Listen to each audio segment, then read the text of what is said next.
Hello everyone, welcome to science শিয়া। আশা করি সবাই ভালো আছেন এবং এই বায়োইনফরমেটিক্স এর ভিডিও সিরিজের আরেকটি ভিডিওতে আপনাদের সবাইকে স্বাগতম। আজকের ভিডিওর আমাদের টপিক আমি আগে থেকেই বলেছিলাম যে আজকে আমরা কিছু প্যারামিটার নিয়ে আলোচনা করব। তো আজকের ভিডিওটি একটু ডেসক্রিপটিভ হবে এবং আমি আশা করি আমি আপনাদেরকে অনেক ইনফরমেশন দিতে পারবো অ্যাবাউট সার্টেন প্যারামিটার। তো আমরা যে ডিফারেন্ট প্যারামিটারগুলো দেখবো, আমাদের আজকের যে টাইটেলটি হচ্ছে সেটা হচ্ছে different parameters for a chemical ligand. তো আমরা যখন বিভিন্ন ওয়েবসাইটে গতদিন ঘুরেছিলাম, তো আমরা বেশ কিছু টার্ম দেখেছিলাম like log P, log D, there is also a term called X log P three, এবং এছাড়াও আছে hydrogen bond donors and acceptors. তো আসলে এই বিষয়গুলো সম্পর্কে ফিজিক্যালি যদি না জানা যায়, তাহলে যেটা হয়, একটা কেমিক্যাল নিয়ে যখন আমরা কাজ করব, তখন এই ফিচারগুলো আসলে কি মিন করে সেটা যদি আমরা নাই জানি, তাহলে ওই ইনফরমেশন দিয়ে আসলে আমাদের কোনো লাভ হয় না।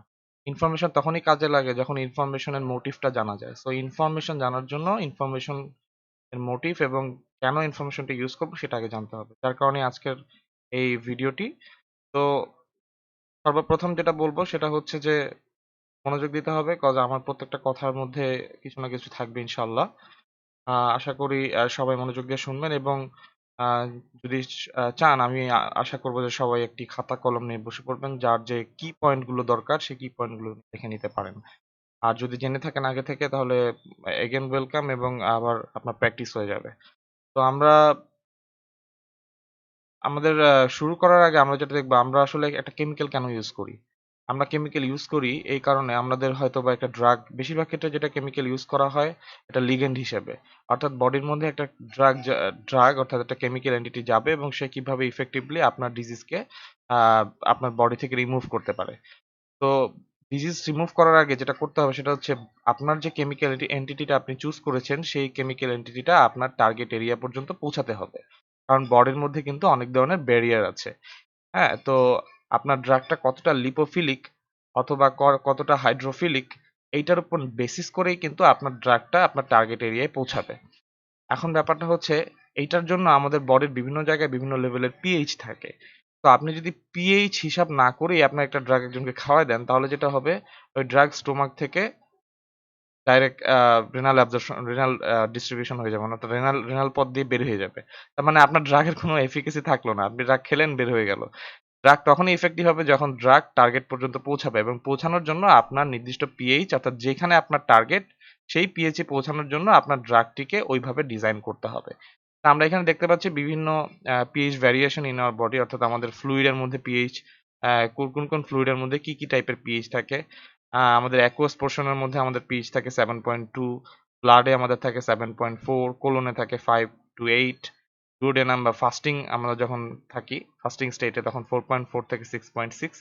আর আমরা যখন মানে খাই, খাওয়ার পরে আমাদের পিএইচটা একটু চেঞ্জ হয় 5.2 to 6.2। স্বাভাবিক, খাওয়ার আগে আপনার অ্যাসিডিক পিএইচটা একটু বেশি থাকে, অর্থাৎ অ্যাসিডিক থাকে একটু এনভায়রনমেন্টটা। খাওয়ার পরে আপনার জিনিসটা হালকা একটু বেসিক হয়ে যায়। সালাইভা আমার 6.4, স্মল ইন্টেস্টাইন 6.5, স্টোমাক যদি ফাস্টিং এ থাকেন 1.4 থেকে 2.1, খুবই অ্যাসিডিক থাকবে, যার কারণে কিন্তু আমরা অ্যাসিডিটি ফিল করি যখন আমরা অনেকক্ষণ না খেয়ে থাকি তখন। স্টোমাক বা ফেড হলে আমরা কিন্তু 3 থেকে 7 এর মধ্যে চলে আসবে এই জিনিসটা। সোয়েট, আমাদের যে সোয়েট আছে সেটার পিএইচ হচ্ছে 5.4, আমাদের ইউরিন সেটার পিএইচ 5.5 থেকে 7। সো এগুলো হচ্ছে আমাদের বডির পিএইচ ভ্যারিয়েশন। তো এখানে কিছু কথা লেখা আছে, the same compound will be ionised to different extents in different parts of the body. আচ্ছা, আমরা যখন একটা ড্রাগ আমাদের বডি দিব, আপনার ড্রাগের ২ টা কন্ডিশন থাকতে পারে। এক, আপনার ড্রাগটা খুব হাইড্রোফিলিক হতে পারে, আপনার ড্রাগটা খুব লিপোফিলিক হতে পারে। যদি হাইড্রোফিলিক হয়, তাহলে যেটা হবে, আপনার ড্রাগটা খুব সহজে বডিতে হাইড্রোফিলিক হলে আপনার বডির যে অ্যাকুয়াস পোরশনটা আছে, সেই অ্যাকুয়াস পোরশনে কিন্তু সে খুব সুন্দরভাবে অ্যাবজর্বড হয়ে যাবে। যেহেতু সে আপনার ড্রাগটা আয়োনাইজড হইতে পারবে। যেহেতু সে লিপোফিলিক। আর যদি আপনার ড্রাগটা বেসিক হয়, অর্থাৎ আপনার ড্রাগটা লিপোফিলিক হয়, সেক্ষেত্রে কিন্তু সে আনআয়োনাইজড অবস্থায় থাকবে বেশিরভাগ ক্ষেত্রে, অর্থাৎ সে সহজে আয়োনাইজড হবে না। এবং সে কিন্তু আপনার যে বডির যেসব জায়গায় আপনার পিএইচ বেশি, সেসব জায়গাতে বেশি তাড়াতাড়ি অ্যাবজর্বড হবে। এখন এই ব্যাপারগুলো কিভাবে আমরা জানবো? আমরা একটা কেমিক্যাল এন্টিটি ইউজ করছি একটা ড্রাগের ইউজের জন্য। তাহলে আমরা কিভাবে বুঝবো যে আসলে আমাদের এই এন্টিটিটা কতটুকু পিএইচ দরকার, কিভাবে দিলে আমাদের বডির মধ্যে সে অ্যাডজাস্ট হবে, ভালোভাবে অ্যাবজর্ব হবে, তারপর মেটাবোলাইজ হবে, তারপর ডিস্ট্রিবিউট হবে। তো absorption, distribution, this two terms আর ভেরি ইম্পর্টেন্ট। এবার চলে আসি লগ পি। সো আমাদের ফার্স্ট টপিক যেটা আজকে লগ পি। তো আমরা এখানে খুব সুন্দরভাবে একটা সংজ্ঞা দিয়েছি। It is a measure of the relative affinity of a molecule for the lipid and aqueous phases in the absence of ionization. It is also called partition coefficient. আচ্ছা, লগ পি যে জিনিসটা সেটা হচ্ছে যে এইটা একটা মলিকুলের এফিনিটি বের করে ফেলে। কিসের এফিনিটি? সে লিকুইড ফেজে কতটুকু থাকবে, অ্যাকুয়াস ফেজে কতটুকু কতটুকু থাকবে। In the absence of ionisation, অর্থাৎ ধরেন আপনার ড্রাগটা আনআয়োনাইজড, অর্থাৎ সে আয়নিত হতে পারবে না, অর্থাৎ তার পোলারিটি কম। সেক্ষেত্রে ড্রাগটা অ্যাকুয়াস ফেজে বেশি থাকবে না লিপিড ফেজে বেশি থাকবে সেটা ডিটারমিনেশন করে লগ পি। এটাকে অন্য কথায় পার্টিশন কোএফিসিয়েন্টও বলা যায়। এখন আমরা যদি সহজ ভাষায় বলি যে একটা ড্রাগ যখন আমরা খাই ফার্স্টে কোথায় যায়, আমরা মুখ দিয়ে যদি খাই তাহলে আমাদের ফার্স্টে কিন্তু ড্রাগটা গ্যাস্ট্রো ইন্টেস্টিনাল ট্র্যাক্টে অ্যাবজর্বড হয় এবং সেখান থেকে ব্লাড স্ট্রিমে যায় এবং ব্লাড স্ট্রিমে যাওয়ার পরে সেখান থেকে ব্লাডের মাধ্যমে আপনার সাইট অফ অ্যাকশনে যায়, অর্থাৎ কোথায় আপনার ড্রাগটা টার্গেট করবে সেখানে যাবে। সো আপনার কিন্তু ব্লাডে যাইতে হবে গ্যাস্ট্রোইন্টেস্টিনাল ট্র্যাক্ট থেকে। তো এখন for a drug to be absorbed it has to pass through cell membrane. আপনার সেল মেমব্রেন কিন্তু সে পাস করতে হবে আপনার যদি নির্দিষ্ট সেলে সে হিট করতে চায়। আচ্ছা, সেটা একটা খুব বড় একটা ফ্যাক্ট, কারণ আপনার সেল মেমব্রেনের কিন্তু ওখানে আহ, যেটা থাকে সেটা কিন্তু লিপিড লিপোফিলিক হতে হবে আপনার ড্রাগকে, নাহলে কিন্তু সে কিন্তু পাসই করবে না আপনার সেল মেমব্রেন দিয়ে।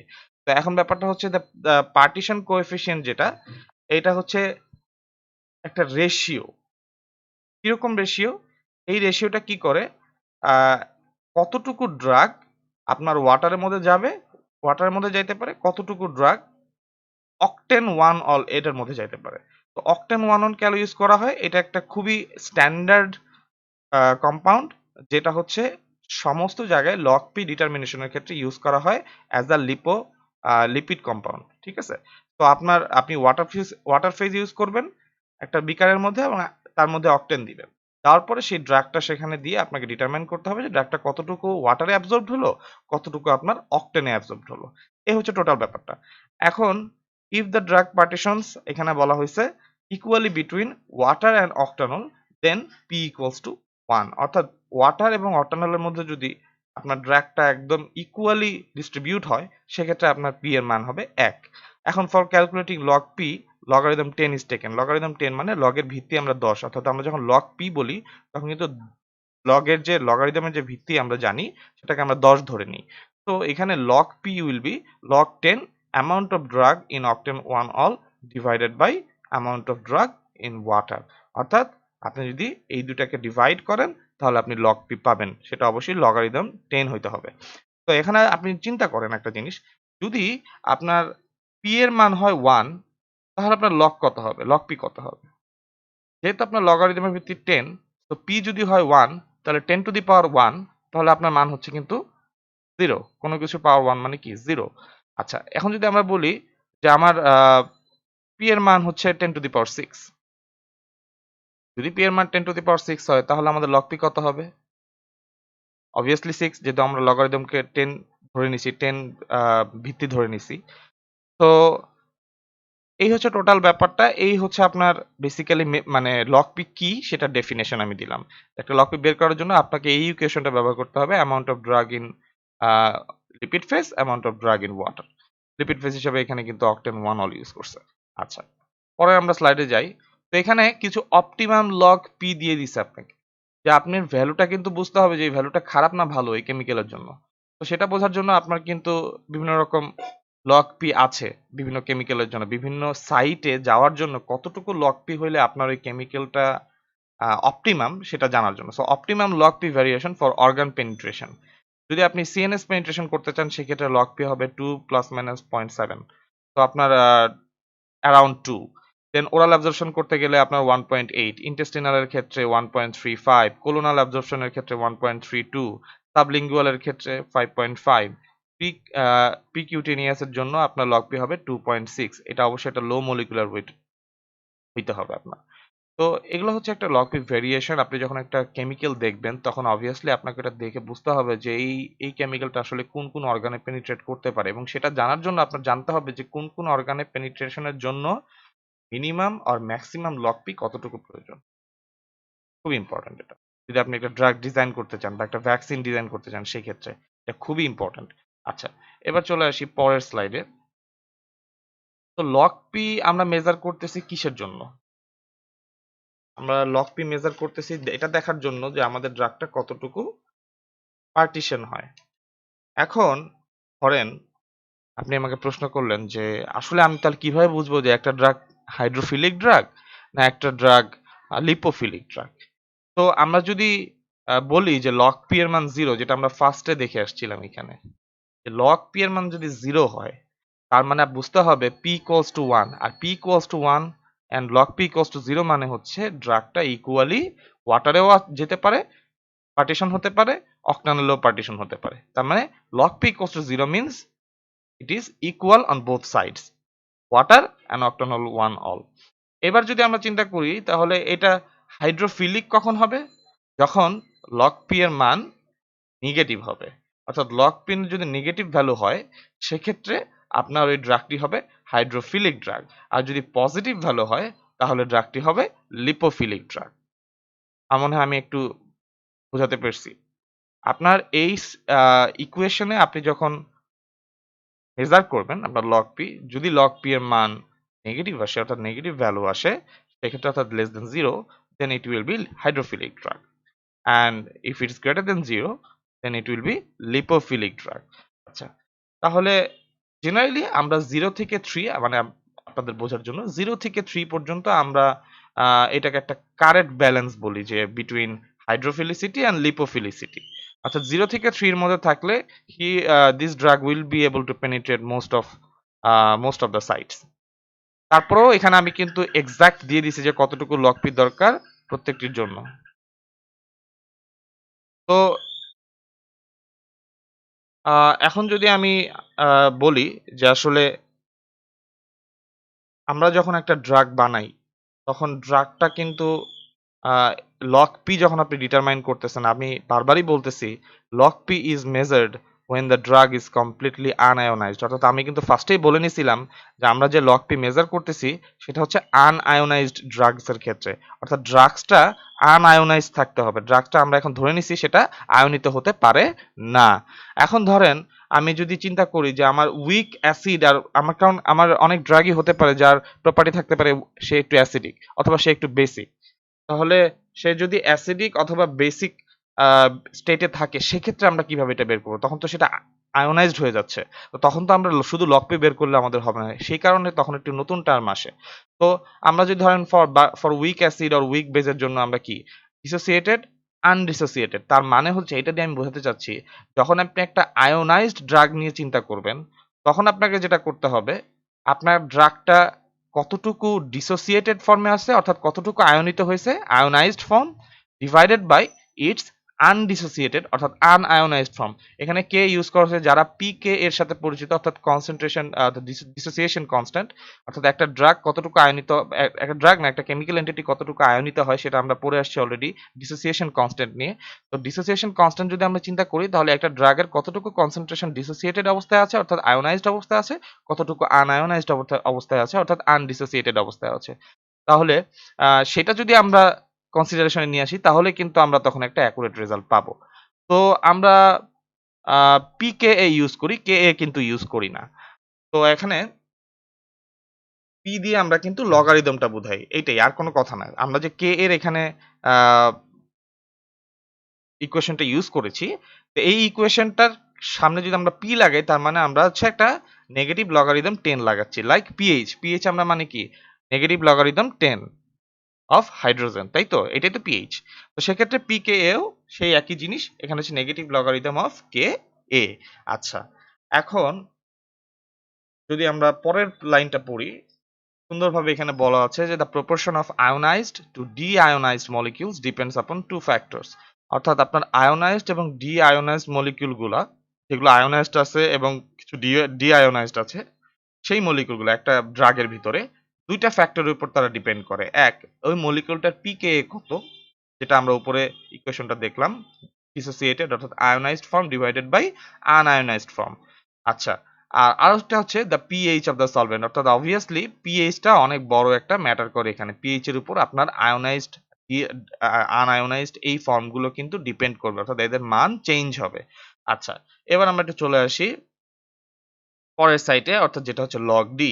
Log P R log D এর মধ্যে খুব একটা মোটামুটি একটা সম্পর্ক আছে, প্রায় ভাই ভাই আর কি। তো লগ পি আমরা তখন কি শিখলাম যদি আমরা শর্টে বলি, লগ পি হচ্ছে একটা ড্রাগ কতটা হাইড্রোফিলিক বা কতটা লিপোফিলিক এটা মেজার করার একটি ইকুয়েশন। এখানে অবশ্যই আমরা ধরে নিচ্ছি ড্রাগটি আনআয়োনাইজড, অর্থাৎ ড্রাগটি পুরোটাই আনআয়োনাইজড অবস্থায় আছে, তার কোনো সে কোনো আয়নিত হতে পারছে না। কিন্তু ইন কেস ড্রাগটি যদি আয়নিত হয় সেক্ষেত্রে আমি বলছি যে আমরা আহ, এই ইকুয়েশনটা ইউজ করি, অর্থাৎ সেখানে ডিসোসিয়েশন কনস্ট্যান্ট চলে আসে। কারণ আপনার একটা ড্রাগ যখন আয়নিত হয়ে যাচ্ছে আপনাকে বুঝতে হবে কতটুকু ড্রাগ আয়নিত হলো, কতটুকু আনায়নিত অবস্থায় আছে, সেটার উপর বেসিস করে আপনি তখন কতটুকু অ্যাবজর্পশন হলো বডিতে সেটা মেজার করবেন। তো আমরা সেক্ষেত্রে পিকে ইউজ করি, অর্থাৎ মাইনাস লগারিদম 10 লগারিদম অফ কে এ। এখন সেক্ষেত্রে দুইটা প্রশ্ন আমাদেরকে চিন্তা করতে হয়, দুইটা প্রশ্নের উপর ডিপেন্ড করতে হয়। এক, মলিকুলার পিকে কত, কোন ক্ষেত্রে, যখন মলিকুলটা আয়নিত অবস্থা থাকবে তখন পিকে কত এবং পিএইচ কত আমার সলভেন্টের। আচ্ছা, এবার লগ দিতে চলে আসি। ধরেন আমার এইচ একটা কম্পাউন্ড বা এইচ একটা ড্রাগ আমি বানিয়েছি, সেক্ষেত্রে আমার এ আমি যখন একটা সলিউশনে দিলাম তখন এ এবং বি আয়নিত অবস্থায় থাকলো। এখন এই যে এইচ বাম পাশে দেখছি, এই বাম পাশের এইচটি কি আনডিসোসিয়েটেড, অর্থাৎ this are undissociated species which will partition between octanol and water, যেটাকে আমরা লগ পি বলতেছি। যেহেতু এটা আনআয়োনাইজড, কাজে এইটা যতটুকু অ্যাবজর্বড হবে বা যতটুকু পার্টিশন করবে অক্টানল আর ওয়াটারের মধ্যে সেটাকে আমরা শুধু লগ পি এর ভ্যালু বলতে পারি। আর যতটুকু ডিসোসিয়েটেড হয়েছে তার মানে কি এইটুকু আয়নিত হয়েছে এই ড্রাগের, তাহলে dissociated species will only partition in water, তারা শুধু পার্টিশন করবে ওয়াটারের মধ্যে, তারা তো অবভিয়াসলি লিপিডের মধ্যে পার্টিশন করতে পারবে না। আচ্ছা, এখন এই যে ব্যালেন্সটা, যে কতটুকু আমার অক্টানল এবং ওয়াটারের মধ্যে হয়েছে এবং কতটুকু শুধু ওয়াটারের মধ্যে হয়েছে, সেইটা ব্যালেন্স করে যে ভ্যালুটা বের হয় সেইটা হচ্ছে লগ ডি। অর্থাৎ লগ ডি কনসিডার করে যে আমার ড্রাগের কতটুকু আনআয়োনাইজড আছে, কতটুকু আয়োনাইজড হয়েছে, এবং তাহলে আমার টোটাল অ্যাবজর্পশন রেট কতটুকু হতে পারে। আমি কি বুঝাতে পেরেছি? আচ্ছা, যদি বুঝাতে পেরে থাকি তাহলে 1 মিনিট ভাবেন যে আমি আসলে তখন কি বললাম। যদি বুঝে থাকেন তাহলে অবশ্যই ভিডিও কন্টিনিউ করবেন, এবং যদি না বুঝে থাকেন সেক্ষেত্রে ভিডিওটি আবার দেখবেন। আচ্ছা, এবার আমি চলে আসি আমার পরবর্তী যে স্লাইডটা আছে সেইখানে। তো এখানে আমি একটু কথা বলে রাখি যে উইক অ্যাসিড যারা আছে তারা আসলে যখন পিএইচটা লো থাকে, অর্থাৎ লো পিএইচে, তারা কিন্তু আনডিসোসিয়েটেড অবস্থায় থাকে, অর্থাৎ তারা কিন্তু ডিসোসিয়েট হতে চায় না। যখন আপনার পিএইচ, আপনি এমন একটা পোর্শন আপনার কেমিক্যাল এন্টিটিটা হয়তো বা টার্গেট করবে বা আপনি টার্গেট করেছেন আপনার ড্রাগটা, যে ক্ষেত্রে দেখা যাচ্ছে পিএইচটা লো, তো সেক্ষেত্রে লো পিএইচে কিন্তু আপনার সেটা যদি উইক অ্যাসিডও হয় সেটা খুব সহজে ডিসোসিয়েটেড হবে না। একইভাবে যদি উইক বেস আপনি কোনো একটা হাই পিএইচ কন্ডিশনে দেন, হাই পিএইচ সলিউশনে বা সলভেন্টের মধ্যে সে থাকে, সেক্ষেত্রে কিন্তু সে সহজে আনডিসোসিয়েটেড হবে না। তাহলে আমি কি বললাম যে যদি পিএইচ লো থাকে সেক্ষেত্রে কিন্তু উইক অ্যাসিডটা খুব সহজে আনডিসোসিয়েটেড অবস্থা, মানে খুব সহজে ডিসোসিয়েটেড হবে না। আবার ঠিক একইভাবে যদি উইক বেস আপনি যদি একটা হাই পিএইচ সলভেন্টে দেন সেক্ষেত্রে কিন্তু সে খুব সহজে ডিসোসিয়েটেড হবে না। তো সেটা কনসিডার করে আমাদের কিন্তু ড্রাগ বানাইতে হবে যে আমাদের ড্রাগটা আসলে কোন টার্গেটে যাচ্ছে। যদি সেটা একটু উইকলি অ্যাসিডিক হয় সেক্ষেত্রে আমাদের টার্গেট, যেখানে আমরা টার্গেট করতেছি সেটা যদি লো পিএইচে থাকে তাহলে আমাদের খুব একটা ওয়ারি করার কোনো চিন্তা ভাবনা নেই, আমরা লগ পি দেখে সেটাকে ডিজাইন করতে পারি। কিন্তু দেখা যাচ্ছে সেটা হাই পিএইচ কিন্তু আপনি যে ড্রাগটা ডিজাইন করছেন সেটা উইকলি অ্যাসিডিক, সেক্ষেত্রে কিন্তু পিএইচ এর ভ্যারিয়েশনের উপরে এই জিনিসটা কিন্তু আয়নিত হবে, সেক্ষেত্রে আপনার লগ ডি কনসিডার করতে হবে। আমি মনে হয় বুঝাতে পেরেছি। যদি আপনার ড্রাগটা উইকলি অ্যাসিডিক হয়, আবার বলছি, তাহলে লো পিএইচ এর ক্ষেত্রে আপনার সেই ড্রাগটা নিয়ে লগ ডির ক্ষেত্রে আপনার অত মনোযোগ না দিলেও হবে। যেহেতু সেটা লো পিএইচ এ খুব একটা ডিসোসিয়েটেড হয় না, উইক অ্যাসিড। আর যদি দেখেন যে আপনার উইক অ্যাসিডিক ড্রাগটা একটা হাই পিএইচ কন্ডিশনে টার্গেট করছেন, সেক্ষেত্রে সেটা আয়নিত হওয়ার খুব বড় একটা সম্ভাবনা আছে। সেক্ষেত্রে আপনার লগ ডিটা কম্পেয়ার করতে হবে। কম্পেয়ার করে যদি দেখেন যে না, সে পেনিট্রেট করতে পারবে, তাহলে অবভিয়াসলি আপনি তখন আপনার রিসার্চে প্রসিড হতে পারবেন বা প্রসিড করতে পারবেন। তো এখন লগ পি নিয়ে আমরা একটু আগে কথা বলছিলাম যে এটা হচ্ছে log P, amount of drug in octane 1 হল। এখানে একটু চেঞ্জ করা হয়েছে অ্যামাউন্ট অফ আনডিসোসিয়েটেড ড্রাগ। আমরা যদি ওই ফর্মুলাটা দেখি, প্রথম যে ফর্মুলাটা এটা ছিল amount of drug in octane 1 এটা হচ্ছে simplified amount of drug in water. এটাকে একটু অ্যাডভান্স করা হয়েছে, amount of drug in octane 1 divided by amount of drug in undissociated drug in water. অর্থাৎ এই ক্ষেত্রে আনডিসোসিয়েটেডটা অ্যাড করা হয়েছে, কারণ আমরা অলরেডি জানি যে লগ পি কিন্তু আনডিসোসিয়েটেড জিনিসটাকে, অর্থাৎ যেটা কখনো আয়নিত হবে না, অর্থাৎ আমরা আনআয়োনাইজড ধরে নিচ্ছি, সেক্ষেত্রে এটা আমরা ইউজ করতেছি। তো আমরা ধরেন উইক অ্যাসিডের ক্ষেত্রে যদি আমরা লগ ডি বের করি, তাহলে আমাদের ফর্মুলাটা হচ্ছে ঠিক এরকম। লগ পি সাবট্রাক্ট করবেন লগারিদম 1+10 পিএইচ মাইনাস পিকেএ। আচ্ছা, আর যদি উইক বেজের ক্ষেত্রে যান, তাহলে log D equals to log P minus logarithm of 1+10 pKa minus pH. তো আপনার এই মানটা যদি জিরোর নিচে চলে যায়, তাহলে কি হবে? ড্রাগটা কিন্তু হাইড্রোফিলিক হয়ে যাবে। আর এই মানটা যদি জিরোর উপরে থাকে, যেটা আমি আগেই বলেছি, অর্থাৎ zero greater than zero, it will be lipophilic, less than zero it will be hydrophilic. তো আপনার যখন আপনি উইক অ্যাসিড নিয়ে কাজ করবেন, আপনার পিএইচ আর পিকে এর মধ্যে যে সাবট্রাকশনটা করবেন, অর্থাৎ এই ইকুয়েশনের যে মানটা আসবে, সেটা অবভিয়াসলি কি হতে হবে? গ্রেটার দেন জিরো হতে হবে। এই ক্ষেত্রে নিচে যদি আসেন উইক বেজের ক্ষেত্রে, এই ইকুয়েশনের মানটা কি হতে হবে? অবশ্যই জিরো থেকে গ্রেটার হতে হবে, কারণ আমরা বলছি 0 to 3 হচ্ছে একটা অপটিমাম মান লগ পি অথবা লগ ডি এর ক্ষেত্রে। তো লগ ডি আমরা কেন ইউজ করি? যখন দেখি যে আমাদের ড্রাগটার একটি আয়োনাইজড ড্রাগ, অর্থাৎ এটা আয়নিত হতে পারে, সেক্ষেত্রে শুধু লগ পি ক্যালকুলেট করলে আমাদের প্র্যাকটিক্যাল যে ইউজেস করব, সেটার সাথে আমাদের কিন্তু শুধু লগ পি ক্যালকুলেশনের মান মিলবে না, তখন কিন্তু আমাদের ড্রাগ ঠিক মতো ইফেক্টিভ হবে না, অর্থাৎ তার এফিকেসি কমে যাবে। সেক্ষেত্রে আপনাকে কেমিক্যাল চুজ করার সময় যখন ড্রাগ ডিজাইন করবেন, সেক্ষেত্রে অবশ্যই আপনাকে লগ ডি মানে কনসিডার করতে হবে, যদি আপনার ড্রাগটা আয়োনাইজড হতে পারে সেক্ষেত্রে। আমার মনে হয় আমি একটু বুঝাতে পেরেছি। আহ, অর্থাৎ log P means only undissociated species, অর্থাৎ only unionized form of a drug between octanol and water. আর log D means undissociated and dissociated species both considered and giving us a value. তো আমরা একটু x log P three চলে আসি। তো x log P three কি? আমরা এতক্ষণ কেন পি লগের মান শিখলাম, লগ পি শিখলাম কেন? কারণ আমরা জানতে চাই, যখন আমরা একটা কেমিক্যাল নিয়ে বিভিন্ন ডেটাবেজে সার্চ করব, আমরা জানতে চাই সেই কেমিক্যালটা লগ পি মানে কি, এবং সেই লগ পির ভ্যালু দেখে আমরা ডিটারমাইন করব এই কেমিক্যালটা আমরা আমাদের রিসার্চ ইউজ করব কি করব না। আচ্ছা, সেক্ষেত্রে আপনারা অলরেডি জানেন এখন লগ পি এর মান কত হলে কি হয়, লগ পি কিভাবে ডিটারমাইন করে। এটা নিয়ে আরো অনেক ডিটেলস রিসার্চ আপনারা করতে পারেন। বিভিন্ন রকম রিসার্চ আর্টিকেলস আছে লগ পি এর উপরে, শুধুমাত্র লগ পি ক্যালকুলেট কিভাবে করা হয় সেটার উপরে। আপনার ডিসোসিয়েশন কনস্ট্যান্ট নিয়ে আরো বেশি ঘাটাঘাটি করে দেখতে পারেন। সো অনেক অনেক জায়গা আছে, অনেক পড়াশোনার কোনো শেষ নেই। সেক্ষেত্রে আপনারা নিজেরা আরো রিসার্চ করতে পারেন, এবং ভবিষ্যতে হয়তো বা আমি আরো ডিটেইলড ভিডিও বের করব, যে সেক্ষেত্রে কিভাবে ডিসোসিয়েশন কনস্ট্যান্টটা বের করে, কিভাবে এই ফর্মুলাতে বসিয়ে আপনি মানটা ডিরেক্টলি পাবেন, এই ধরনের স্টাফ। সো আপনারা বেসিকটা আজকে দেখেছি, আশা করি সবাই লগ পি বুঝছেন। তো এক্স লগ পি হচ্ছে এটা একটা just tool for log P calculation. এখন এই টুলটা আমরা কি দেখতে পারি? হ্যাঁ, দেখতে পারি। আমরা যদি যাই এক্স লগ পি থ্রি, এটা একটি অনলাইন সার্ভার, সার্চ করলে চলে আসার কথা এক্স লগ পি থ্রি।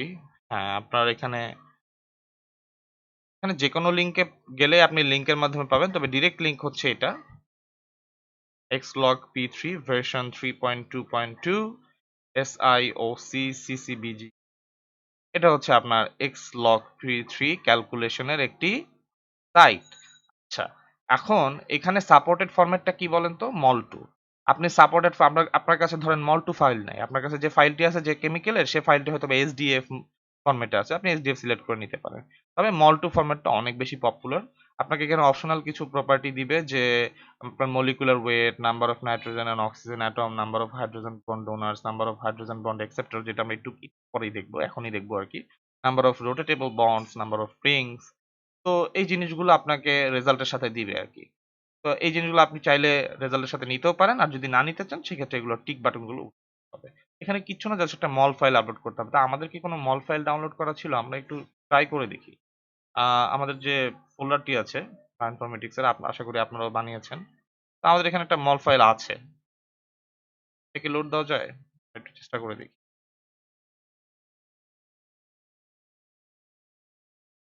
আমরা এখানে লোড দিলাম, দেখি আসলে কি আসে। আমাদের রেজাল্ট কিন্তু দিয়ে দিছে। একটু ক্লিক করে দেখি কি আসছে।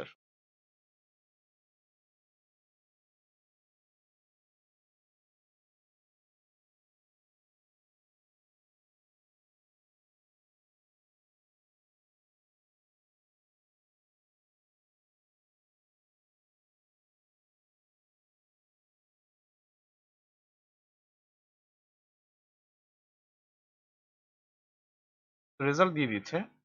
এটা ভিউ করার জন্য আমাদের হয়তো বা একটা সফটওয়্যার হতে পারে। সেই ক্ষেত্রে আমরা এই জিনিসটি আরেকদিন আরেকটা সফটওয়্যারে রান করব। বাট এখন এখানে যেটা রেজাল্টটা দিয়েছে এটা একটা ফাইল ফরম্যাট আকার দিয়েছে .logp। এটা অন করার জন্য, ওপেন করার জন্য আলাদা আলাদা সফটওয়্যার অর্থাৎ কাইমেরা ওপেন করা যায় অনেক ক্ষেত্রে। এটা আপনি চাইলে আপনার বিভিন্ন আরো যে 3D ভিজুয়ালাইজেশন সফটওয়্যার গুলো আছে সেখানেও আপনি যদি লোড দেন তাহলে আপনার লগপির ভ্যালুটা দেখাই দিবে। তো এটা একটা এই যে আপনার ডেটাবেসটা করা হয়েছে এটা কিন্তু বেসড অন আপনার যে রেফারেন্স ড্রাগ গুলো এখন অলরেডি এভেলেবল, এফডিএ অ্যাপ্রুভড যে ড্রাগ গুলো আছে, সেই এফডিএ অ্যাপ্রুভড ড্রাগ গুলো তারা রেফারেন্স হিসাবে ইউজ করে আপনার মলিকিউলের সাথে কম্পেয়ার করে এবং লগারিদম ইউজ করে তারা আপনাকে একটা ভ্যালু দিবে। তো আপনি যদি এখানে কোনো মল2 ফরম্যাট আপলোড করেন তাহলে যেটা হবে আপনাকে ডিরেক্টলি লগ পি যে মানটা সেই মানটা দিবে। সো আপনি যদি কোনো কেমিক্যালের লগ পি মান কোথাও না পান, ধরেন আমরা যদি এখন পাবকেমে চলে যাই, পাবকেমের কথা আশা করি সবাই এখন জানি। আমরা যদি পাবকেমে চলে যাই তাহলে পাবকেমে গেলে আমরা যদি একটা যে কোনো ড্রাগ নিয়ে সার্চ করি, সাপোজ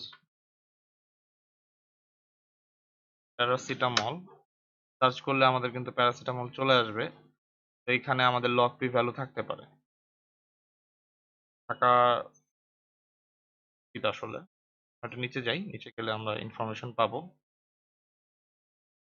হ্যাঁ, তো এখানে দেখেন এক্স লগ পি থ্রি দিয়ে তারা কিন্তু এই ভ্যালুটা বের করেছে যেটার মান হচ্ছে 0.5, অর্থাৎ প্যারাসিটামলের আপনার যে লগ পি সেটা হচ্ছে 0.5। তো it's a dissent log P.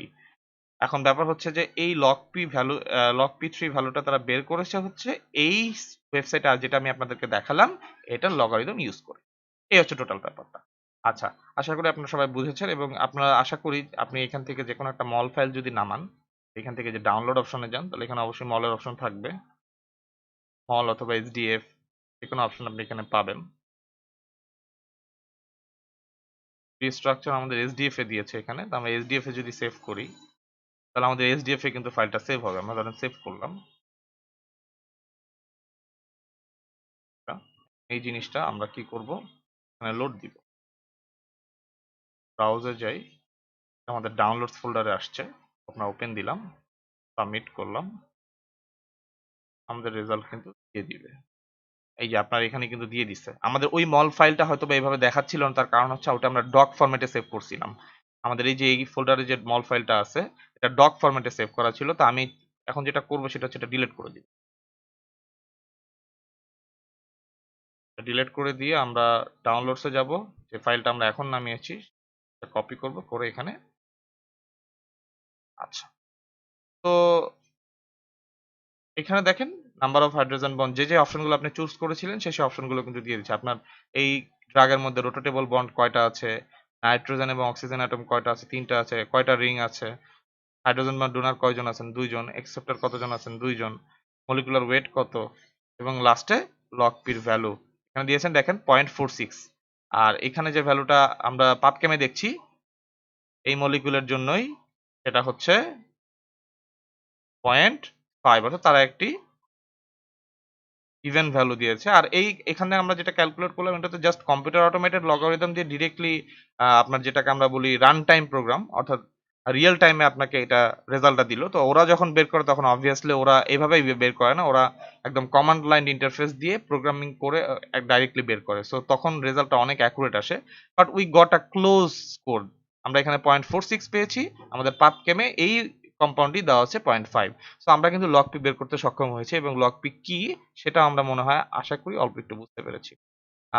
আশা করি এটা নিয়ে আপনার বাসায় একটু স্টাডি করবেন এবং জিনিসটি ক্লিয়ার হয়ে যাবে।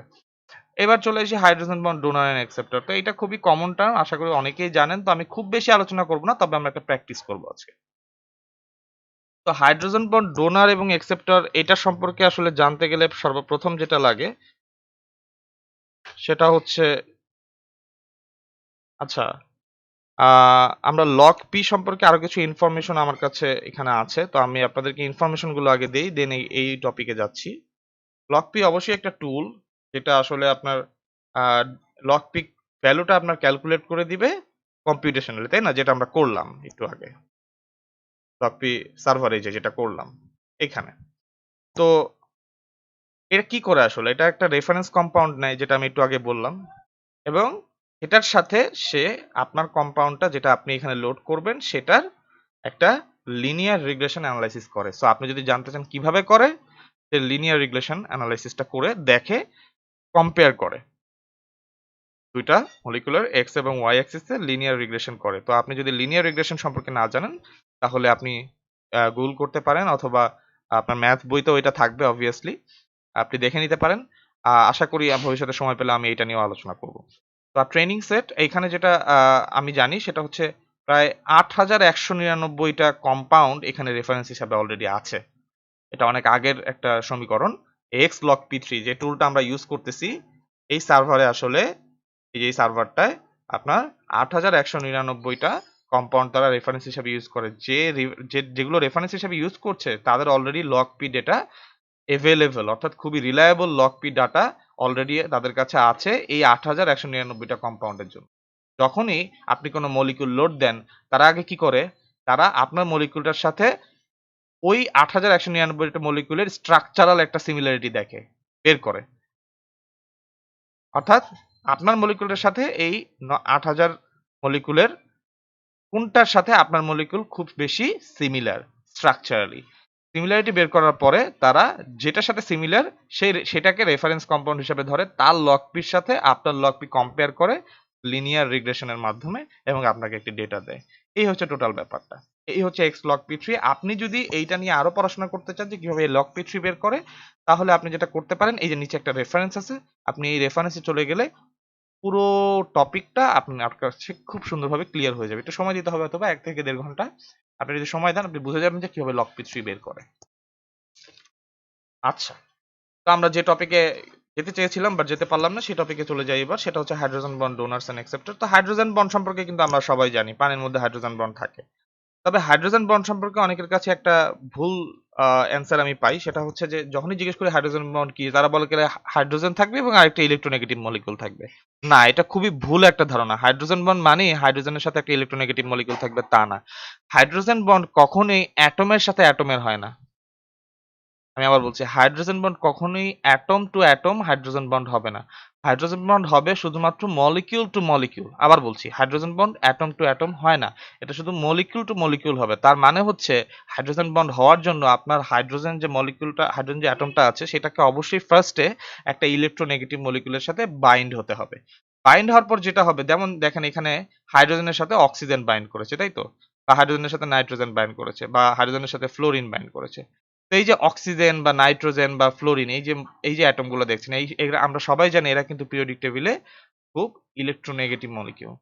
তো এর মধ্যে সবচেয়ে ইলেকট্রোনেগেটিভ হচ্ছে এখানে ফ্লোরিন, আর তারপর অক্সিজেন, তারপর নাইট্রোজেন। তো যখন হাইড্রোজেন অক্সিজেনের সাথে বন্ডেড হয়, তখন যেটা হয় এটা আমরা সবাই জানি, আবার একটু রিপিট করে নিচ্ছি, যে অক্সিজেন যে শেয়ার্ড ইলেকট্রনটা থাকে অক্সিজেন আর হাইড্রোজেনের মধ্যে, এটা কিন্তু কোভ্যালেন্ট বন্ড হয়, তাই তো? এই কোভ্যালেন্ট বন্ডের মধ্যে দুজনে ইলেকট্রন শেয়ার করে, হাইড্রোজেনও করে অক্সিজেনও করে। কিন্তু যেহেতু অক্সিজেন বেশি ইলেকট্রোনেগেটিভ, সে আসলে কখনোই ফেয়ার থাকে না। সো সে কি করে, তার দিকে ইলেকট্রনগুলো পুল করে। যখনই সে ইলেকট্রন পুল করে, তখন কিন্তু অক্সিজেন আর নিউট্রাল থাকতেছে না, অক্সিজেন কিন্তু পার্শিয়ালি নেগেটিভ হয়ে যাচ্ছে, এবং হাইড্রোজেন কিন্তু পার্শিয়ালি পজিটিভ হয়ে যাচ্ছে। যখনই সে পজিটিভ হয়ে যাচ্ছে, এখন এই যে হাইড্রোজেন আর অক্সিজেনের মধ্যে যে বন্ডটা, এই সলিউশনে যদি আরো কোনো ইলেকট্রোনেগেটিভ মলিকিউল থাকে, অর্থাৎ পানির মধ্যে যেটা হয় সেটা যে অনেক ওএইচ গ্রুপ থাকে, সো সেক্ষেত্রে এরকম একটা ও এর সাথে যদি এইচ এর এরকম একটা রিলেশন থাকে, যেখানে এইচ সামান্য প্লাস এবং অক্সিজেন সামান্য মাইনাস, সেক্ষেত্রে কিন্তু আরেকটা অক্সিজেন মৌল যেটা হয়তো বা ওই সলিউশনের মধ্যে আছে, সেক্ষেত্রে সে কি করবে, এই হাইড্রোজেনটাকে পুল করবে। সে যে পুল করবে, তার যে পুল আর এই অক্সিজেন যে এর সাথে অলরেডি অ্যাড আছে তার যে পুল, তার মধ্যে কিন্তু ডিফারেন্স আছে। এই নর্মালি যে অক্সিজেনের সাথে সে অ্যাড আছে অলরেডি, সেই অক্সিজেন কিন্তু তাকে খুব বেশি জোরে আটকে মানে ধরে রাখছে, শক্ত করে ধরে রাখছে। কিন্তু সে আরেকটা অক্সিজেনের সাথে যখন বাইন্ড হবে, যেহেতু সে হাইড্রোজেন প্লাস আরেকটা অক্সিজেন মাইনাস, তো তারা দুজনকে অ্যাট্রাক্ট করবে, ডাইপোল ডাইপোল ইন্টারাকশন বলে। তো সেই ক্ষেত্রে সেই সেই ইন্টারাকশনটা একটু উইক হলেও সেই ইন্টারাকশনটা পসিবল হয় এই কারণে, যেহেতু অক্সিজেন ইলেকট্রন পেয়ার তার দিকে টেনে নিছে তাই। সেক্ষেত্রে কিন্তু হাইড্রোজেন বন্ড ক্রিয়েট হয়। আমরা যদিও জানি, তাও আমি একটু ব্যাখ্যা করে দিলাম যে হাইড্রোজেন বন্ড কখনো এই অক্সিজেন আর এই হাইড্রোজেনের মধ্যে হবে না। এই অক্সিজেন এবং হাইড্রোজেনের মধ্যে কোভ্যালেন্ট বন্ড হওয়ার পরে অক্সিজেন বেশি ইলেকট্রোনেগেটিভ হওয়ার কারণে আরেকটি অক্সিজেন অ্যাটম এই হাইড্রোজেন যেটা পার্সিয়ালি পজিটিভ থাকবে সেটার সাথে বন্ড করতে পারবে, সেটাকে আমরা হাইড্রোজেন বন্ড বলবো। এখন আমরা কিভাবে বুঝবো কোনটা হাইড্রোজেন বন্ড ডোনার, কোনটা হাইড্রোজেন বন্ড অ্যাকসেপ্টর? আচ্ছা, হাইড্রোজেন বন্ড ডোনার এবং অ্যাকসেপ্টর, ডোনার বোঝাটা খুব সহজ। যদি কোনো ওয়েজ গ্রুপ আমরা পাই, বা যদি কোনো এইচএন গ্রুপ আমরা পাই, বা যদি কোনো এইচএফ গ্রুপ আমরা পাই, সেক্ষেত্রে সে ডোনার হবে। আর অ্যাকসেপ্টর অবশ্যই অক্সিজেন, নাইট্রোজেন, ফ্লোরিন, এই তিনটা গ্রুপই আসলে অনেক বেশি ইলেকট্রোনেগেটিভ। সো তারাই আসলে আপনার এটা অ্যাকসেপ্ট করতে পারবে, হাইড্রোজেন বন্ডটা অ্যাকসেপ্ট করতে পারবে একটা প্রোটন অ্যাকসেপ্ট মানে প্রোটনের সাথে বাইন্ড করে, বা একটা এইচ প্লাসের সাথে বাইন্ড করে। তো এই তিনজনই বেসিক্যালি হতে পারে, এরাই আসলে বেশি ইলেকট্রোনেগেটিভ, এবং এই তিনটা মলিকুলই বেসিক্যালি হাইড্রোজেন বন্ড ক্রিয়েট করে। তার মধ্যে ফ্লোরিনটা আমাদের বায়োকেমিস্ট্রিতে বা অর্গানিক কেমিস্ট্রিতে একটু কমই ইউজ হয়, বেশিরভাগ ক্ষেত্রে অক্সিজেন এবং নাইট্রোজেনটা ইউজ হয়। এখন আমি নিচে দুটো কথা লিখছি, needs to be delocalised, needs to be localised. এই কথার মানে কি, এটা দিয়ে আমি আজকে শেষ করব। তবে এটা খুব মজার একটা কথা। এটা করার জন্য আমরা যেটা করব অ্যাট ফার্স্ট, সেটা হচ্ছে আমরা সবাই তো কেম স্কেচ নিয়ে কাজ শিখছি, তাই তো? তো আমরা আজকে একটু কেম স্কেচটা ওপেন করি। আপনারা অবশ্যই কেম স্কেচে রেগুলার প্র্যাকটিস করবেন, নাহলে ভুলে যাবেন। বেশি বড় বড় মলিকুল আঁকার চেষ্টা করবেন, এবং কোনো রকম সমস্যা যদি হয় আমাদের ভিডিও লিংকে অবশ্যই কমেন্ট করবেন। আমি দরকার হলে আবার ভিডিও বানাবো, যাতে আপনাদের আবার বুঝতে সুবিধা হয়। দরকার হলে ডবল করে আরো ডিপলি বুঝাই দিব, বেশি সময় দিয়ে। আচ্ছা, এবার এখানে যেটা আমি বলছি, নিডস টু বি ডিলোকালাইজড এবং নিডস টু বি লোকালাইজড, তো কিভাবে বোঝাই? আমি এখানে কিছু মানে মলিকুল আগে থেকে ড্র করেছিলাম, আমি সেটা ওপেন করব।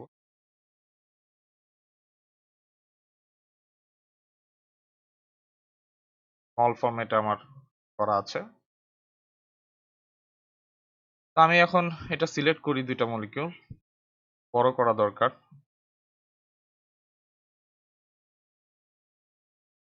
বড় করি।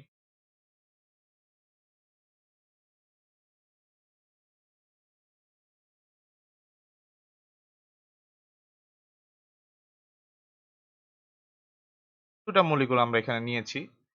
তো আমি এখানে কিছু রুলস আপনাদেরকে বলবো, একটা আমি করে দিব, আরেকটা আপনারা আগে করবেন, তারপর আমি সলভ করে দিব। প্রথম যে মলিকুলটা আমাদের এখানে আছে, এই মলিকিউলটা হচ্ছে আমাদের, আমি আপনাদেরকে এখন করে দিব, যে মলিকিউলটাকে আমরা বেসিক্যালি ডাকি হচ্ছে হিস্টিডিন নামে।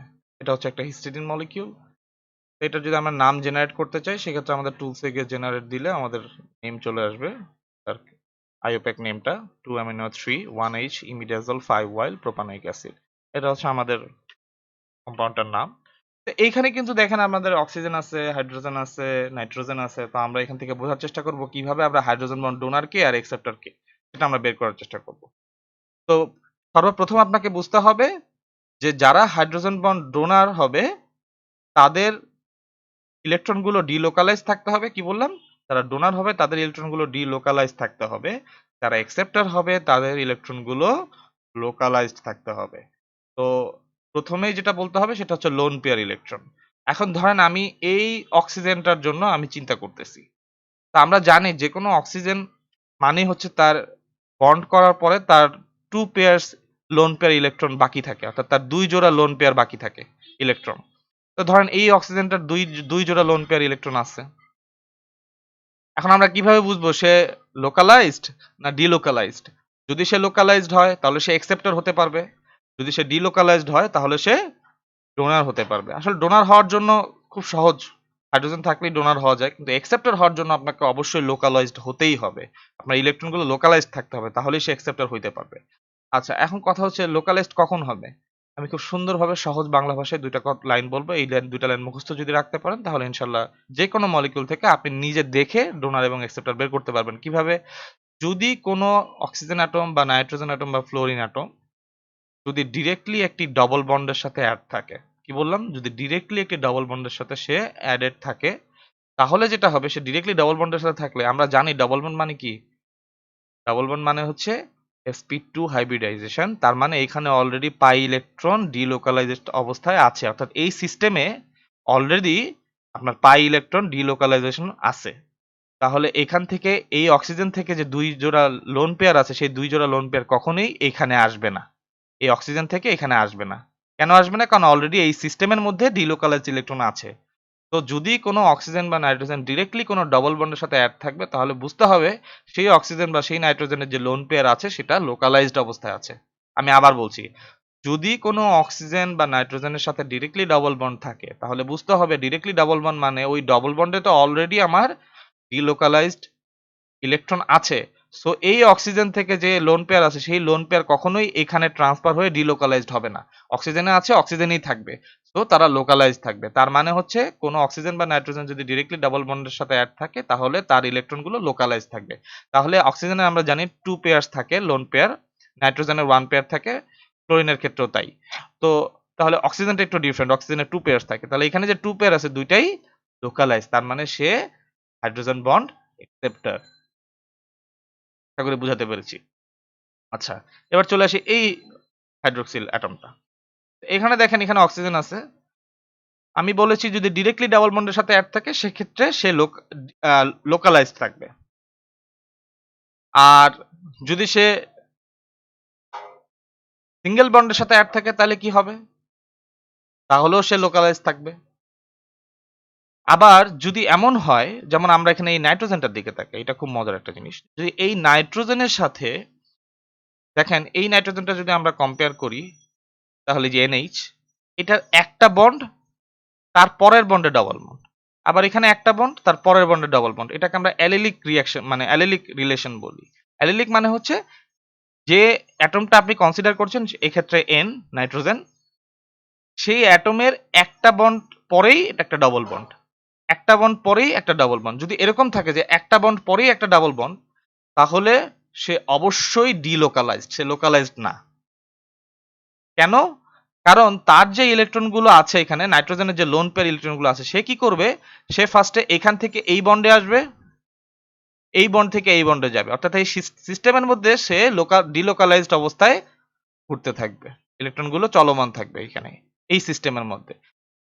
কিন্তু যদি ডিরেক্টলি ডাবল বন্ডে থাকে, যদি ডিরেক্ট ডাবল বন্ডে থাকে, তাহলে এটা কিন্তু সে লোকালাইজড। কিন্তু যদি একটা বন্ড পরে ডাবল বন্ড থাকে, একটা বন্ড পরে ডাবল বন্ড থাকে, সেক্ষেত্রে সে কিন্তু ডিলোকালাইজড হয়ে যাবে, সেক্ষেত্রে সে অ্যাকসেপ্ট করতে পারবে না। তাহলে এই যে NH-টা, সে আসলে কি?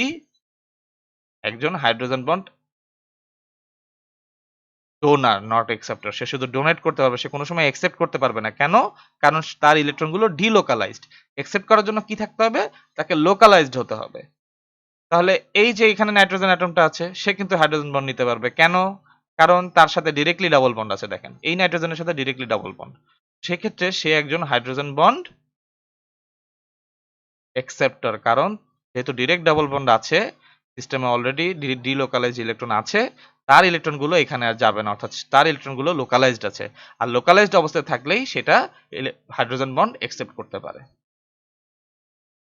এই হচ্ছে টোটাল ব্যাপারটা।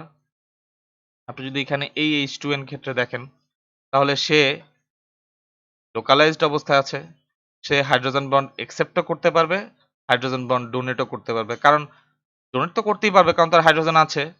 ডোনেট করা খুব সহজ, আমি বলছি। অ্যাকসেপ্টও করতে পারবে, কারণ তার এইখানে যে ইলেকট্রনগুলো আছে সেগুলো লোকালাইজড। তো he is also donor, also an acceptor. আশা করি আমি আপনাদেরকে একটা সম্যক ধারণা দিতে পেরেছি। যদি ডিরেক্ট ডাবল বন্ডের কাছাকাছি থাকে, তাহলে অবশ্যই সেটা লোকালাইজড। লোকালাইজড মানে সে হাইড্রোজেন বন্ড অ্যাকসেপ্ট করতে পারবে।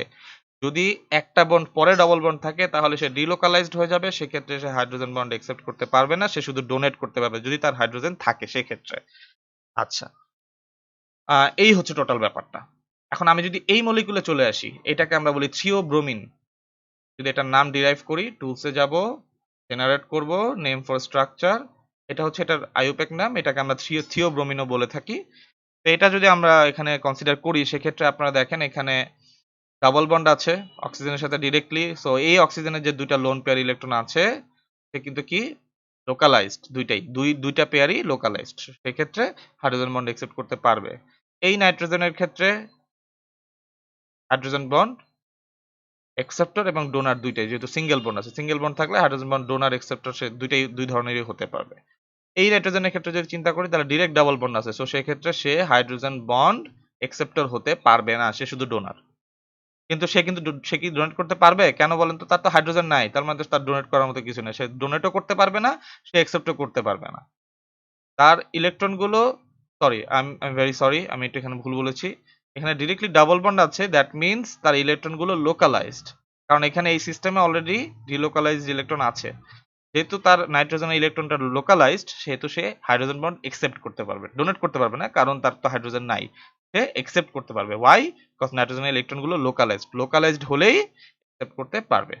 আমি বারবার একই কথা বলতেছি, অনেকে বিরক্ত হয়ে যাবেন, একই কথা বলার কারণ হচ্ছে জিনিসগুলো কনফিউজিং হয়ে যায়, কাজে খুব ক্লিয়ার ভাবে ধারণা নিতে হবে। আর এখানে নাইট্রোজেনটা যদি আমরা চিন্তা করি NH, তাহলে যেটা দেখবো যে এখানে কিন্তু একটা সিঙ্গেল বন্ড পরে একটা ডাবল বন্ড, একটা সিঙ্গেল বন্ড পরে একটা ডাবল বন্ড, তাহলে কি হবে? এখানে সে অবশ্যই ইলেকট্রন গুলো ডিলোকালাইজড মানে সে কি করতে পারবে? হাইড্রোজেন বন্ড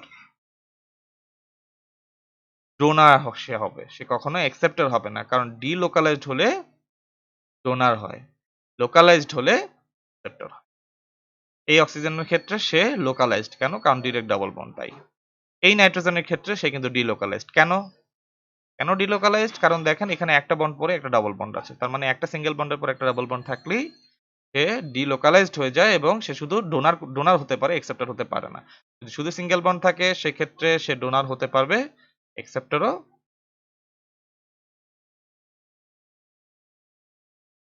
আশা করি আমি বোঝাতে পেরেছি, সবাই বুঝে থাকেন। আমি এখান থেকে হাইড্রোজেন বন্ড ডোনার এবং অ্যাকসেপ্টর বের করা খুবই সহজ হবে। এবং আপনি যদি এখন পাবকেমে যান, দেখেন এখানে একটা থাকে hydrogen bond donor, hydrogen bond acceptor. এই যে আপনার এই মলিকুলের মধ্যে, প্যারাসিটামল মলিকুলের মধ্যে হাইড্রোজেন বন্ড ডোনার আছে দুইটা, হাইড্রোজেন বন্ড অ্যাকসেপ্টর আছে দুইটা। আমরা প্যারাসিটামল এর স্ট্রাকচার একটু যদি যাই, ওখান থেকেও আমরা বের করতে পারবো। এখন দেখেন হাইড্রোজেন বন্ড অ্যাকসেপ্টর কেন? এই অক্সিজেনটা, লাল যে অক্সিজেনটা দেখছি আমরা, কেন হাইড্রোজেন বন্ড অ্যাকসেপ্টর? কেন? কারণ সে ডিরেক্ট ডাবল বন্ডের সাথে আছে, তার মানে তার ইলেকট্রন গুলো লোকালাইজড আছে, তাই তো? ঠিক আমরা যদি NH এর ক্ষেত্রে আসি, এ কিন্তু ডিলোকালাইজড, অর্থাৎ একটা বন্ড পরে একটা ডাবল বন্ড আছে, তার মানে তার ইলেকট্রন গুলো ডিলোকালাইজড অবস্থা আছে, সে শুধু ডোনার। ঠিক একইভাবে এই অক্সিজেনও ডোনার অথবা অ্যাকসেপ্টর, দুটাই এক্ষেত্রে। না, এ হচ্ছে শুধু, এখানে দেখেন একটা বন্ড, তারপরে কিন্তু একটা ডাবল বন্ড আছে, যেহেতু একটা বন্ড পরে আমার এখানে একটা ডাবল বন্ড আছে, সেক্ষেত্রে তার ইলেকট্রন গুলো কিন্তু কি ডিলোকালাইজ, কিন্তু সে একইভাবে লোকালাইজ। এখানে একটা মজার বিষয় দেখেন, আমাদের অক্সিজেনে কয়টা লোন পেয়ার, কয় জোড়া থাকে? 2 জোড়া থাকে, কিন্তু এক জোড়া না। নাইট্রোজেনে কিন্তু এক জোড়াই থাকে লোন পেয়ার ইলেকট্রন, অক্সিজেনে কিন্তু 2 জোড়া থাকে। এখন আমি যদি চিন্তা করি যে এখানে একটা বন্ড পরে একটা ডাবল বন্ড আছে, তার মানে তার এক জোড়ার অক্সিজেনের এক জোড়া ইলেকট্রন এখানে কিন্তু অলরেডি ডিলোকালাইজড হয়ে গেছে, যেহেতু একটা বন্ড পরে একটা ডাবল বন্ড, এখান থেকে ইলেকট্রনটা এখানে চলে গেছে। তো আরেক জোড়া তো আছে, এই এক জোড়া ডিলোকালাইজড হলেও আরেক জোড়া আছে। অক্সিজেনের ক্ষেত্রে একটু ডিফারেন্ট, এক্ষেত্রে তার যেহেতু 2 জোড়া আছে, সে যদি ডিরেক্ট একটা সিঙ্গেল বন্ডের পরে ডাবল বন্ড থাকেও, তার একটা পেয়ার হচ্ছে ডিলোকালাইজড হবে, আরেকটা পেয়ার কিন্তু লোকালাইজড অবস্থায় থাকবে। সেক্ষেত্রে সে কিন্তু ডোনারও হইতে পারবে, আবার অ্যাকসেপ্টরও হইতে পারতেছে, কারণ এক জোড়া ডিলোকালাইজড হয় নাই, এক জোড়া হইছে, সেক্ষেত্রে সে ডোনার। আর এক জোড়া তার কাছে লোকালাইজড অবস্থায় আছে, যেহেতু লোকালাইজড অবস্থায় আছে সেহেতু সে অ্যাকসেপ্টর হতে পারবে। তাহলে এখানে দুইটা হাইড্রোজেন বন্ড ডোনার, দুইটা হাইড্রোজেন বন্ড অ্যাকসেপ্ট।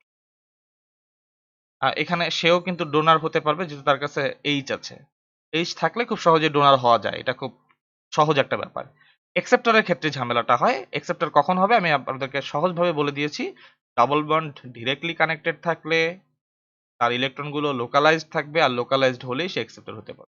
আর যদি একটা বন্ড পরেই একটা ডাবল বন্ড থাকে সেক্ষেত্রে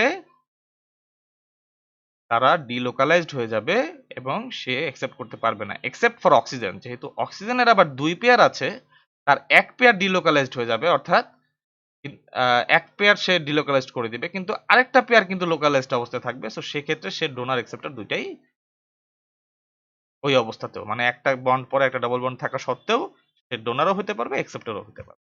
কিন্তু নাইট্রোজেন সেটা পারবে না। নাইট্রোজেনের যদি একটা বন্ড পরে একটা ডাবল বন্ড থাকে সেক্ষেত্রে, যেমন এখানে একটা বন্ড পরে একটা ডাবল বন্ড আছে, সেক্ষেত্রে কিন্তু সে আর হতে পারলো না, অ্যাকসেপ্টর হতে পারলো না, তার ইলেকট্রন কিন্তু ডিলোকালাইজড হয়ে গেল। টোটাল ব্যাপারটা আমি আশা করি বুঝাতে পেরেছি আপনাদেরকে। এই ছিল আজকে আমাদের টপিক। আমি চেষ্টা করছি যতটা সম্ভব ক্লিয়ার করার। যদি কোনো কোয়েশ্চেন থাকে অবশ্যই আমাদের কমেন্ট বক্সে জানাবেন, আমি কোয়েশ্চেনের অ্যান্সার করার চেষ্টা করব। আর আমাদের ভিডিওতে লাইক এবং সাবস্ক্রাইব করুন যাতে ভবিষ্যতে আরো ভালো কন্টেন্ট নিয়ে চলে আসতে পারি। Thank you so much. Have a good day.